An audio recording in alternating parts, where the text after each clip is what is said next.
The morning sun cast long shadows across the dusty compound as Sarah Martinez checked her medical kit for the third time. At 26, she had already saved more lives than most doctors twice her age. Her hands moved with practiced precision, counting bandages, checking medication vials, and ensuring every piece of equipment was exactly where it needed to be. The Navy SEAL team she supported trusted her completely, and that trust had been earned through countless missions where her quick thinking and steady hands had meant the difference between life and death. The briefing room buzzed with quiet energy as Team Alpha prepared for what should have been a routine reconnaissance mission. Intelligence suggested the target compound was lightly defended, possibly abandoned. Sarah listened carefully as Lieutenant Commander Jake Reynolds outlined the plan, her mind automatically cataloging potential medical scenarios and escape routes. She had learned early in her career that preparation saved lives, and her meticulous nature had earned her the nickname Doc among the SEALs. Her medical training had begun years earlier at a civilian hospital in San Diego, where she had worked emergency room shifts that pushed her to her limits. The transition to military medicine had been challenging, but Sarah thrived under pressure. She possessed an unusual combination of compassion and ice-cold focus that made her invaluable in combat situations. While other medics might panic when bullets started flying, Sarah became calmer, more focused, as if the chaos around her sharpened her abilities rather than clouding them. The team's sniper, Marcus Thompson, sat cleaning his rifle with the same methodical care Sarah applied to her medical equipment. At 32, Marcus was a legend among special operations snipers, with confirmed kills spanning 3 continents. His weapon was a custom-built rifle that he had personally modified and zeroed to perfection. Sarah had worked with Marcus on dozens of missions, and she had developed a deep respect for his professionalism and deadly accuracy. What none of the team knew was that Sarah harbored a secret that would soon change everything. Before joining the Navy, she had spent 2 years as a competitive marksman, winning state championships and setting records that still stood. Her father, a former Marine sniper, had taught her to shoot when she was 12 years old. By 18, she could consistently hit targets at distances that impressed even seasoned professionals. She had kept this background quiet, preferring to be known for her medical skills rather than her ability with a rifle. As the team performed final equipment checks, Sarah felt the familiar pre-mission tension building in her stomach. She had learned to channel that nervous energy into heightened awareness and preparation. Her medical pack was loaded with enough supplies to treat multiple casualties, and she carried additional ammunition for the team's weapons. Every SEAL knew that in a firefight, ammunition was just as important as medical supplies. The helicopter ride to the target area was routine, with the team reviewing maps and discussing contingency plans. Sarah sat quietly, running through medical procedures in her mind while observing the landscape below. The target compound sat isolated in a valley surrounded by rocky hills, exactly as described in the intelligence briefings. From the air, it appeared deserted, with no visible signs of activity or defensive positions. As they approached the landing zone, Sarah checked her radio equipment one final time. Communication would be critical if medical evacuation became necessary, and she had backup plans for reaching support units if their primary communications failed. The pilot's voice crackled through their headsets, announcing their arrival at the drop zone. In minutes, they would be on the ground, beginning what everyone expected to be a straightforward intelligence-gathering mission.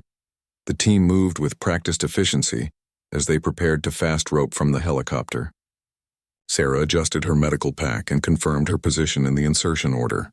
As the team medic, she would go in with the second group, allowing her to quickly reach any casualties while staying protected by the initial assault team. The helicopter's rotors created a whirlwind of dust and noise as they descended toward the rocky landing zone. Marcus gave Sarah a quick nod as they prepared to rope down, a gesture of mutual respect between 2 professionals who had worked together many times before. Neither of them suspected that within hours, their roles would be completely reversed and Sarah would be forced to pick up Marcus's rifle under circumstances none of them could have imagined. The mission was about to become something far different from the routine operation they had planned. The fast rope insertion went smoothly, with each team member hitting the ground in perfect sequence and immediately taking defensive positions. Sarah's boots touched the rocky soil with barely a sound, and she quickly moved to her assigned position behind a large boulder that provided cover from multiple angles. The compound ahead looked exactly as it had in the aerial photographs. A collection of single-story buildings arranged around a central courtyard, with no visible signs of occupancy. Lieutenant Commander Reynolds hand-signaled the team to begin their approach, and they moved forward in a tactical formation that had been drilled countless times in training. Sarah stayed in the center of the formation, positioned to quickly reach any team member who might need medical attention. Her medical pack felt comfortable and familiar on her back, and she carried her standard-issue carbine with the safety off and a round chambered. The first building they approached appeared completely abandoned, with broken windows and debris scattered around the entrance. 2 SEALs cleared the structure while the rest of the team maintained overwatch positions. Sarah watched their movements through her scope, noting how smoothly they worked together. These men had operated as a unit for over 2 years, and their coordination was nearly telepathic in its precision. Marcus had positioned himself on a small ridge approximately 300 meters from the compound, providing overwatch with his sniper rifle. Through her radio earpiece, Sarah could hear his calm voice reporting on the team's movement and confirming that the surrounding area remained clear of threats.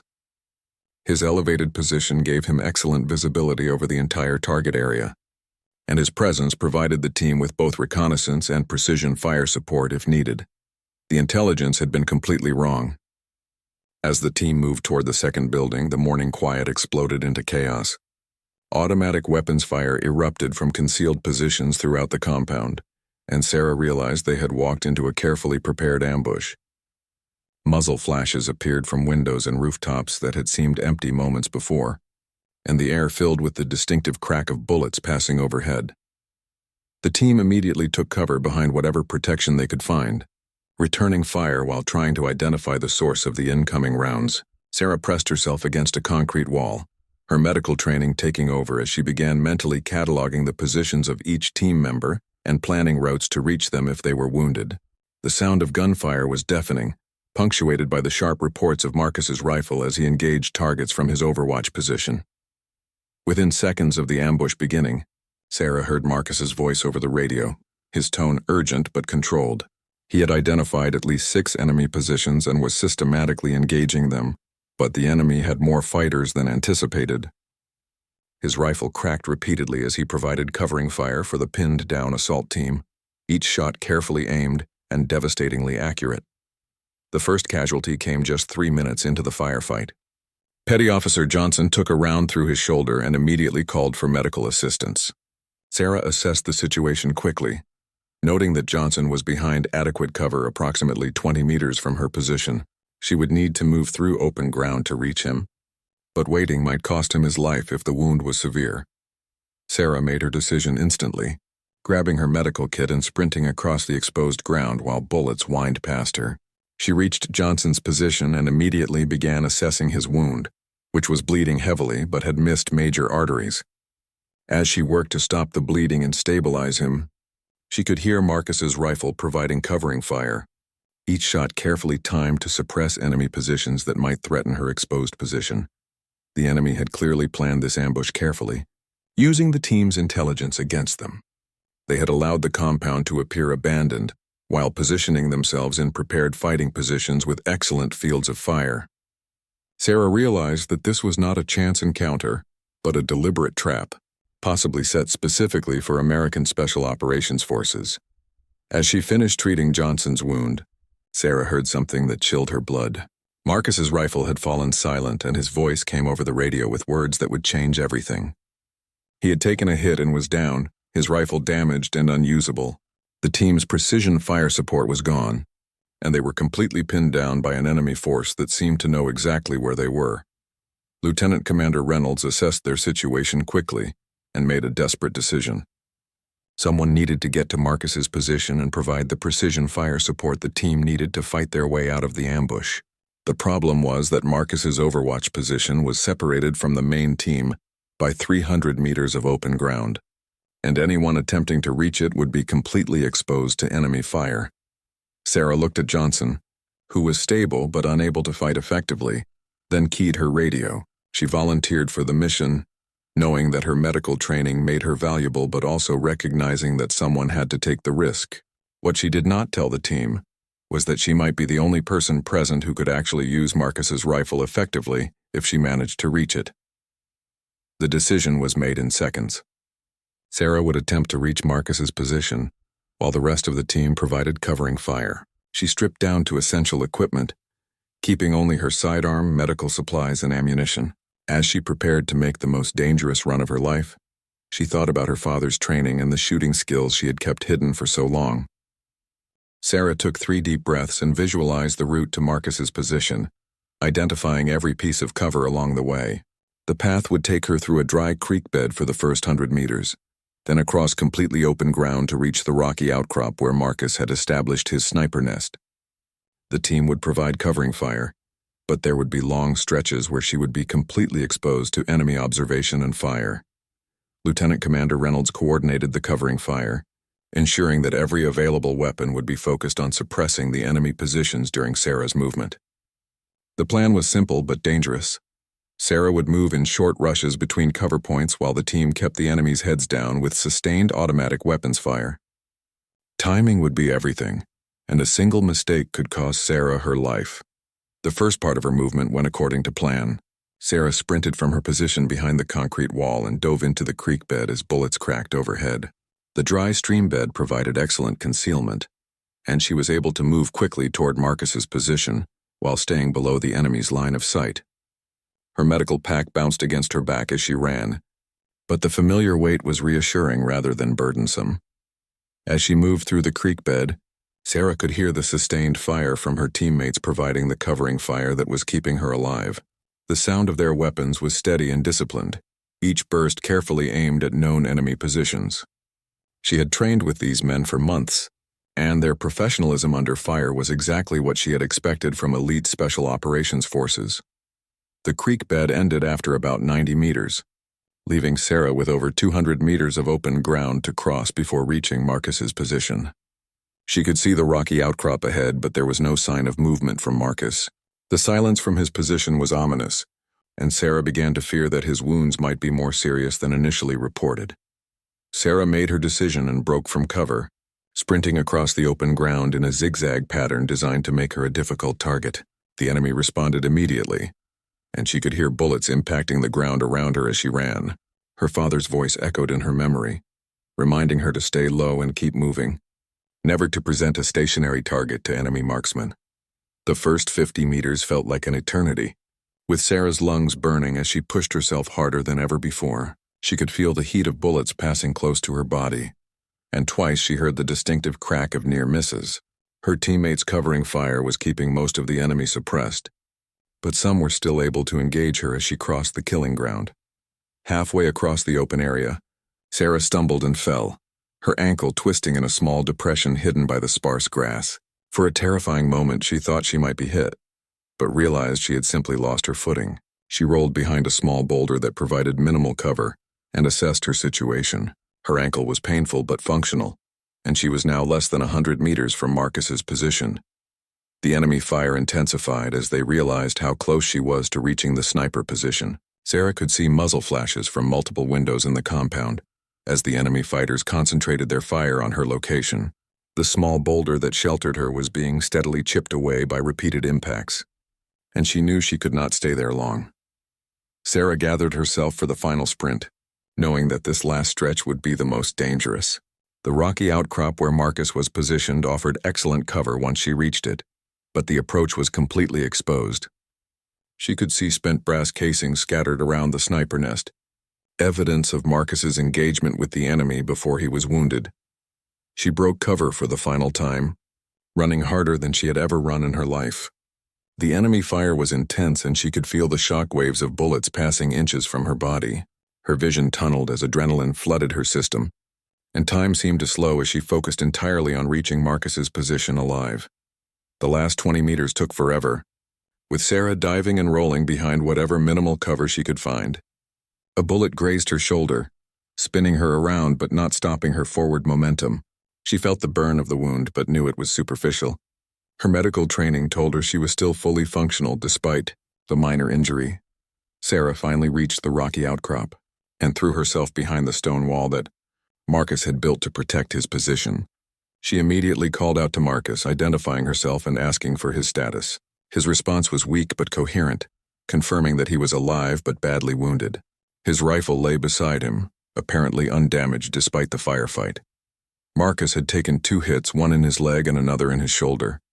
The leg wound was bleeding heavily and would require immediate attention to prevent him from going into shock. Sarah immediately began treating his wounds, using her medical supplies to stop the bleeding and stabilize his condition. As she worked, Marcus briefed her on the tactical situation and the positions of the enemy fighters he had been engaging. The most critical information Marcus provided was devastating. He had identified at least 12 enemy fighters in prepared positions, far more than the intelligence had suggested. The team was badly outnumbered and pinned down with no easy escape route. Without precision sniper fire to suppress key enemy positions, the team would likely be overrun within minutes. Sarah looked at Marcus's rifle, knowing that it represented the team's only hope of fighting their way out of the ambush. Marcus was too badly wounded to continue shooting, and none of the other team members could reach the position to take over the sniper role. The decision she was about to make would reveal skills she had kept hidden for years, and potentially save the lives of her entire team. Sarah finished stabilizing Marcus's wounds and turned her attention to his rifle, a precision instrument that represented years of careful modification and adjustment. The weapon was heavier than anything she had trained with, but her hands recognized the familiar components. The scope was more advanced than the civilian model she had used in competition, but the basic principles were identical to what her father had taught her years earlier. Marcus watched in surprise as Sarah handled his rifle with obvious familiarity, checking the action and examining the scope settings with practiced efficiency. When she asked him about his zero settings and ammunition specifications, he realized that his team medic possessed knowledge that went far beyond basic military firearms training. Sarah quickly explained her background, and Marcus's expression shifted from surprise to hope as he understood what she was proposing. The enemy fighters had adjusted their tactics after Sarah's successful movement to the sniper position, concentrating their fire on the pinned-down SEAL team, while sending flanking elements to attack from multiple directions. Through the scope, Sarah could see muzzle flashes from positions that Marcus had identified earlier, and she began to understand the layout of the enemy's defensive positions. Sarah's first challenge was adapting to Marcus's rifle, which was significantly different from the competition rifles she had used in civilian shooting. The military scope had different reticle markings and the rifle's ballistics were unfamiliar. Marcus provided quick guidance on his personal shooting data, explaining how he had the rifle zeroed and what corrections she would need for different distances. The sound of gunfire from the compound was continuous, with her teammates fighting desperately to hold their positions against increasing enemy pressure. Sarah could hear Lieutenant Commander Reynolds coordinating their defense over the radio, but his voice carried the strain of a leader who knew his team was running out of options. They needed accurate supporting fire, and they needed it immediately. Sarah's hands moved automatically as she prepared for her first shot, muscle memory from thousands of hours of practice taking over despite the unfamiliar weapon. She identified her first target, an enemy fighter who was providing effective fire against the SEAL team from a second-story window. The range was approximately 250 meters, well within her capability but requiring precise calculation of the bullet's trajectory. Her father's voice echoed in her memory as she settled into a shooting position behind the rifle. Breathing control, sight alignment, trigger squeeze, follow-through. The fundamentals were identical whether she was shooting at paper targets in competition or enemy fighters in combat. Sarah controlled her breathing and began to apply steady pressure to the trigger. The rifle bucked against her shoulder as the first shot broke, and Sarah immediately worked the bolt to chamber another round while observing the impact through the scope. The enemy fighter in the window dropped from sight, and Sarah confirmed that her first shot had been effective. The sound of the rifle shot had been masked by the general noise of the firefight, so the enemy had not yet identified the threat from the sniper position. Marcus watched in amazement as Sarah transitioned to her second target, a fighter who was attempting to flank the SEAL team's position from the left side of the compound. Her movements were smooth and professional, showing none of the hesitation he might have expected from someone firing at human targets for the first time. Sarah's competition background had taught her to shoot under pressure, and combat pressure was simply another form of stress to be managed. Sarah's second shot was equally effective, Dropping the flanking fighter before he could reach a position to threaten the team, she immediately began searching for her next target, systematically working through the enemy positions that Marcus had identified. Each shot was carefully aimed and timed, with Sarah taking advantage of moments when the enemy fighters exposed themselves to engage the SEAL team. The enemy began to realize that their fighters were being eliminated by precision fire from an unexpected direction. Sarah could see them shifting their positions and attempting to locate the source of the accurate shooting. Some of the enemy fire began to be directed toward the sniper position, but the rocky outcrop provided excellent protection from most angles. Over the radio, Sarah could hear the change in Lieutenant Commander Reynolds' voice as he realized that effective sniper support had resumed. The precision elimination of key enemy fighters was beginning to shift the balance of the firefight, allowing the SEAL team to begin maneuvering instead of simply defending their positions. Reynolds began coordinating a fighting withdrawal, using Sarah's sniper fire to suppress enemy positions. Sarah's shooting rhythm became steady and methodical, with each shot carefully planned and executed. She was no longer the team medic, but had transformed into their primary source of precision fire support. Her medical background helped her remain calm under pressure, while her shooting skills made each round count. The combination was proving devastatingly effective against the enemy force. Marcus provided guidance and encouragement, calling out targets and helping Sarah prioritize threats to the team. Despite his wounds, he maintained his role as the senior sniper, directing Sarah's fire while she handled the actual shooting. The partnership was working effectively, combining Marcus's tactical knowledge with Sarah's marksmanship skills. The enemy force was beginning to show signs of confusion and demoralization as their carefully planned ambush began to fall apart. They had expected to overwhelm a small special operations team, but the accurate sniper fire was systematically destroying their ability to coordinate an effective attack. Sarah's transformation from medic to sniper was becoming the decisive factor in the battle. As Sarah lined up her next shot, she could see the enemy fighters beginning to withdraw from some of their forward positions. The tide of the battle was beginning to turn, but the fight was far from over. The enemy still had superior numbers, and Sarah knew that her ammunition would not last indefinitely.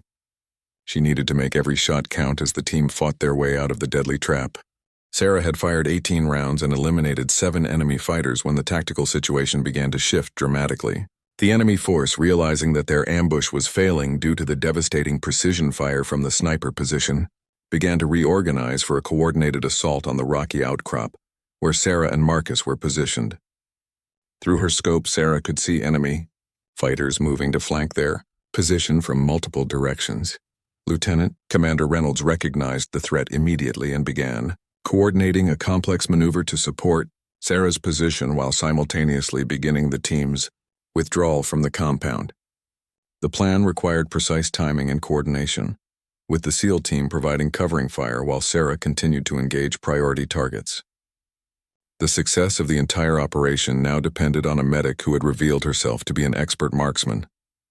The enemy's counterattack began with suppressive fire directed at the sniper position, forcing Sarah to take cover behind the rocky wall as bullets shattered against the stone around her.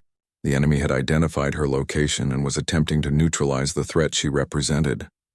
Sarah waited for gaps in the incoming fire, then quickly exposed herself to engage targets before taking cover again. Marcus, despite his wounds, continued to spot targets and provide tactical guidance. His experience allowed him to read the enemy's movements and predict where threats would emerge. Sarah had become an excellent shooter under his direction, but Marcus's knowledge of sniper tactics was proving equally valuable in helping her prioritize targets and time her shots effectively. Sarah's most challenging shot came when she identified an enemy fighter who was setting up a rocket-propelled grenade launcher in a position that would allow him to destroy the team's defensive positions. The target was partially concealed behind a concrete barrier, exposing only his head and shoulders. The shot required precise bullet placement at a distance of over 300 meters, with a crosswind that would affect the bullet's trajectory. She took extra time to calculate the shot, factoring in wind speed, distance, and the target's limited exposure. Sarah controlled her breathing and waited for the perfect moment when the target was motionless and clearly visible through her scope. The shot broke cleanly, and she watched through the scope as the enemy fighter collapsed. The RPG threat eliminated before it could be employed against her teammates. The SEAL team had begun their fighting withdrawal, moving by bounds while Sarah provided overwatch from her elevated position. Each team member would move to a new position, while the others provided covering fire, gradually working their way toward the extraction point. Sarah's role was to eliminate any enemy fighters who attempted to interfere with the withdrawal or who positioned themselves to ambush the moving team. As the team moved, Sarah noticed that her ammunition supply was running low. Marcus carried extra rounds, but his personal load was not unlimited. Sarah realized that she needed to be even more selective with her targets, saving ammunition for the most critical threats. Every shot had to count as the team fought their way out of the increasingly desperate situation. The enemy made one final attempt to stop the SEAL team's withdrawal, launching a coordinated attack from 3 directions simultaneously. Sarah found herself engaging multiple targets in rapid succession, working the rifle's bolt with mechanical precision as she shifted between threats.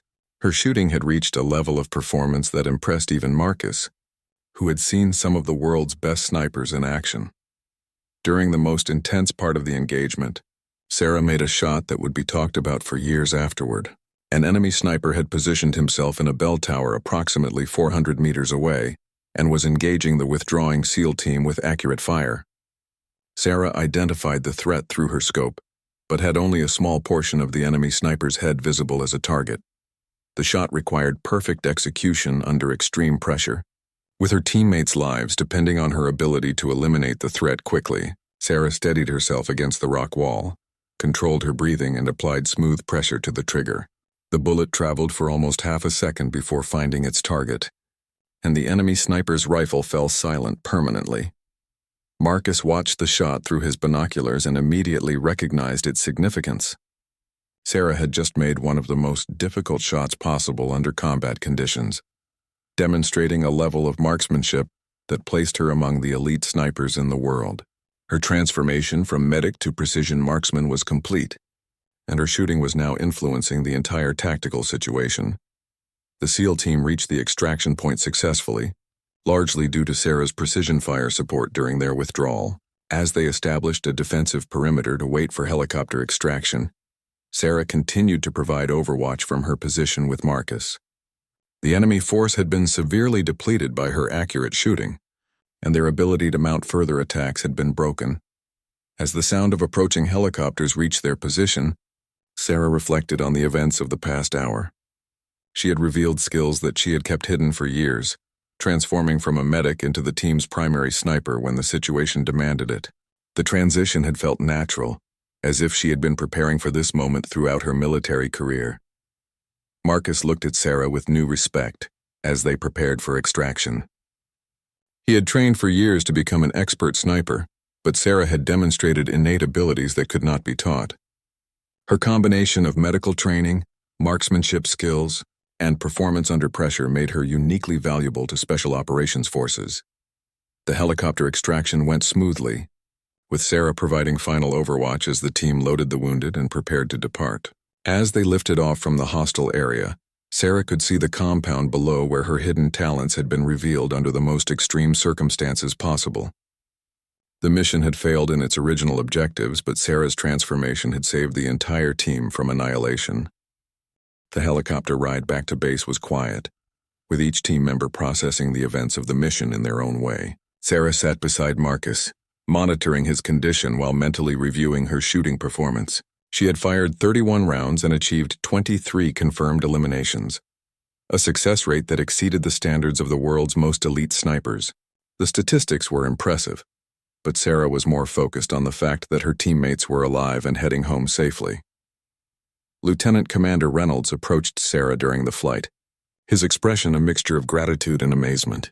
He had commanded special operations teams for over a decade, but he had never witnessed such a dramatic transformation under combat conditions.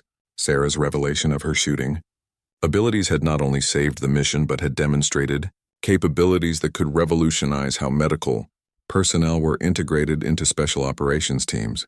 The debrief at headquarters lasted for hours, with senior officers struggling to understand how a team medic had suddenly become their most effective sniper. Sarah explained her background honestly, describing her competitive shooting career and her father's training. She had never hidden her abilities intentionally, but had simply focused on her medical role within the team.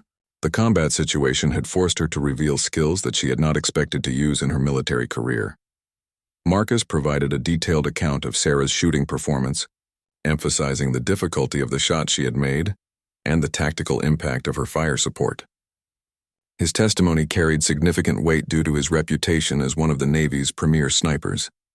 Marcus recommended that Sarah be considered for advanced sniper training, arguing that her natural abilities and proven performance under fire made her an ideal candidate for specialized roles. The intelligence failure that had led to the ambush became a secondary concern as senior commanders focused on the implications of Sarah's performance. Traditional military doctrine assumed that medics and snipers required completely different skill sets and training. Sarah's success in both roles suggested new possibilities for cross-training and personnel development that could enhance the effectiveness of special operations teams.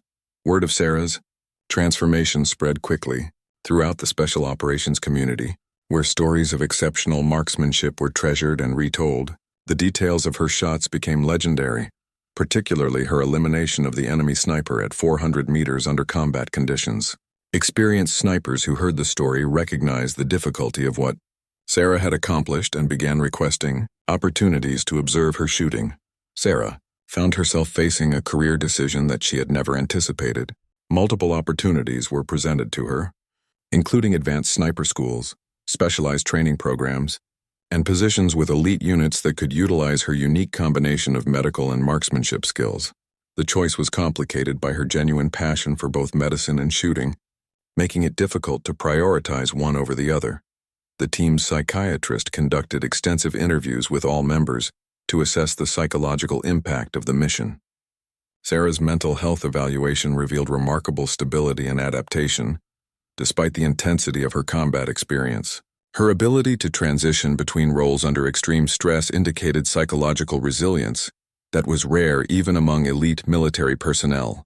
The evaluation recommended that Sarah be given maximum flexibility in choosing her career path. Marcus recovered from his wounds and became Sarah's strongest advocate for advanced training opportunities. He argued that Sarah's natural abilities were too valuable to waste, and that the military had an obligation to develop her potential fully. Marcus volunteered to personally oversee her transition training if she chose to pursue sniper specialization, offering mentorship that was rarely available to developing marksmen. 3 months after the mission, Sarah made her decision. She would pursue dual qualification as both a special operations medic and a precision marksman, combining her two skill sets into a unique capability that could serve multiple roles within elite teams. The Navy agreed to support this experimental approach, recognizing that Sarah's proven performance justified investment in developing her abilities further. Sarah's first assignment in her new role came 6 months later, when she was attached to a joint special operations task force, operating in a different theater of operations. Her reputation had preceded her, and team commanders specifically requested her assignment based on her demonstrated abilities. The mission parameters included both medical support and precision fire requirements, making her dual qualifications ideal for the operation. The legacy of Sarah's transformation continued to influence military training and doctrine development. Her success led to pilot programs that evaluated medical personnel for potential sniper training and explored ways to cross-train specialists in multiple disciplines. The traditional boundaries between military occupational specialties began to blur as commanders recognized the value of personnel who could excel in multiple roles. Years later, Sarah's story was still told in military schools and training facilities as an example of how hidden talents could emerge under extreme circumstances. Her transformation from medic to sniper in a matter of seconds had become legendary, inspiring other service members to develop diverse skill sets and challenging assumptions about specialization versus versatility in military careers. Sarah continued to serve with distinction, participating in numerous high-risk missions where her unique combination of skills proved invaluable. She saved lives through her medical expertise while protecting her teammates with precision marksmanship, embodying the warrior-healer concept that became increasingly important in modern special operations. Her career became a testament to the potential that could be unlocked when circumstances demanded excellence beyond traditional role. Boundaries.